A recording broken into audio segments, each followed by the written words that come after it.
यहाँ 32 तहसीलें हुआ करती थीं, तहसीलदार 75 थे। यही नहीं, मैट्रिक पास लोग भी आईएएस और आईपीएस बन जाते थे। मेहनती, पढ़े लिखे, टैलेंटेड लोग जो जम्मू कश्मीर के नागरिक थे, वो राह देखते रह गए।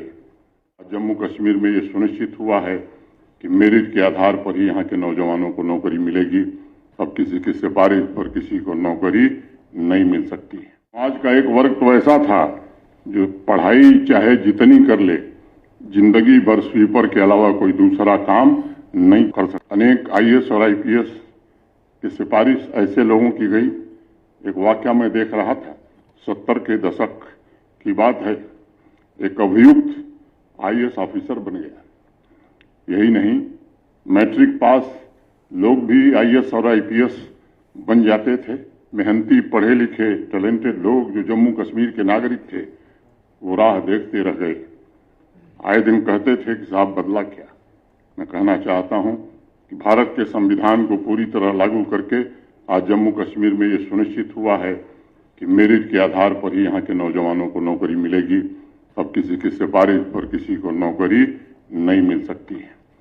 देश की संसद ने सुनिश्चित किया है कि जम्मू कश्मीर का हर एक नागरिक संविधान के द्वारा दिए गए मूल अधिकारों से वंचित नहीं रह सकता है। देश की संसद ने सुनिश्चित किया है कि जम्मू कश्मीर का हर एक भाई बहन नागरिकता के सम्मान, गौरव और गरिमा से वंचित नहीं रह सकता है।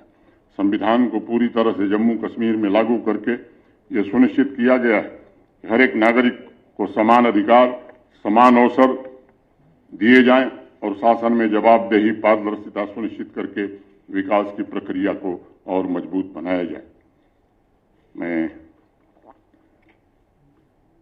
890 केंद्रीय कानून जो देश की संसद ने पारित किए थे, पारित होने के बाद उन कानूनों में लिखा जाता था कि जम्मू कश्मीर को छोड़ करके बाकी भारत के सारे हिस्सों में ये कानून लागू होंगे। ये सभी कानून अब जम्मू कश्मीर में भी लागू हो गए हैं।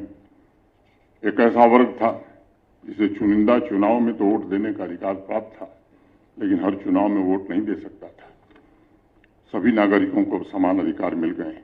एक ऐसा वर्ग था जिसे जमीन का मालिकाना हक नहीं मिलता था, वह सपना भी पूरा हो गया है।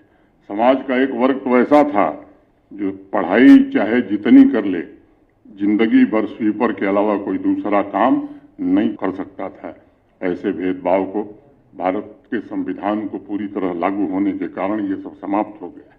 हमारी बच्चियां, आधी आबादी, उसको भी देश के दूसरे हिस्सों में जो अधिकार था वो जम्मू कश्मीर में हासिल नहीं था, उन्हें भी अब पूरा अधिकार मिल गया है।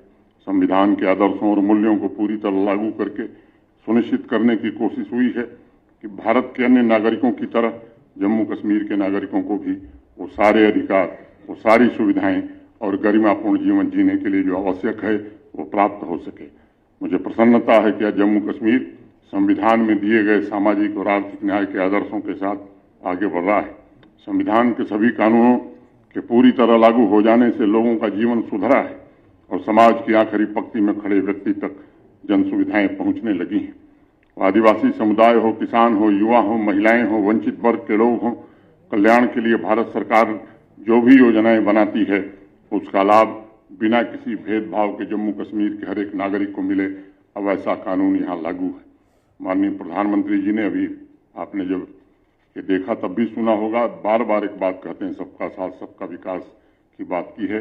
उस भावना से किसी के साथ बिना भेदभाव के केंद्र सरकार ने हजारों करोड़ रुपए जम्मू कश्मीर के लोगों के जीवन को बेहतर बनाने, इंफ्रास्ट्रक्चर, स्वास्थ्य सेवाओं और इन्वेस्टमेंट के कारण खुशहाली की नींव रखी है।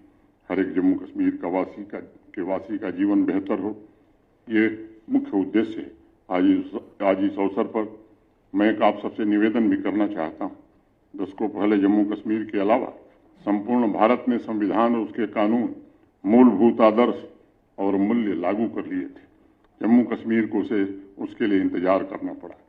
इसलिए हर एक नागरिक से मैं निवेदन करूंगा कि अब हमारी जिम्मेदारी है कि दुगनी मेहनत से जम्मू कश्मीर के सर्वांगीण विकास के लिए हम काम करें और एकता, शांति, न्याय, समानता, बंधुत्व के दर्शन को सदैव संरक्षित रखें। ये हम सबकी सामूहिक जिम्मेदारी है।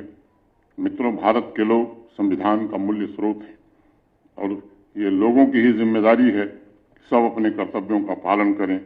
आतंकवाद, भ्रष्टाचार के प्रति जीरो टॉलरेंस की नीति पर जम्मू कश्मीर का हर नागरिक, हर अधिकारी बढ़े, ये निवेदन करते हुए, इसी नीति पर काम करते हुए आप सब प्रशासन का सहयोग करें। इतना ही निवेदन करते हुए आप सबके प्रति हृदय से साधुवाद देते हुए अपनी बात में पूरी करता हूं। बहुत बहुत धन्यवाद। जय हिंद, जय भारत।